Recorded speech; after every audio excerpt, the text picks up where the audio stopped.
معاف کرنا اختیار کرو اور بھلائی کا حکم دو اور جاہلوں سے منہ پھیر لو۔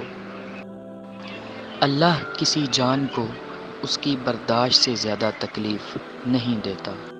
اے اللہ ہمیں سیدھے راستے پر چلا۔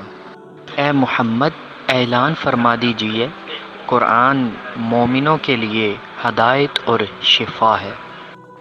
بے شک اللہ صابروں کے ساتھ ہے، اور اللہ ان کو عذاب نہیں دے گا جب تک کہ وہ استغفار کرتے ہوں۔ اور جو اللہ پر توکل کرتا ہے وہ اس کے لیے کافی ہوگا۔ بے شک ہدایت صرف اللہ کی ہدایت ہے۔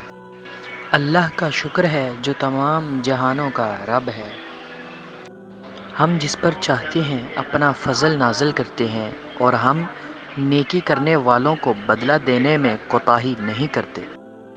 جو لوگ ایمان لائے اور نیک عمل کرتے رہے ہم ان کے گناہوں کو ضرور معاف کر دیں گے اور ان کو ان کے بہترین اعمال کے مطابق جزا دیں گے۔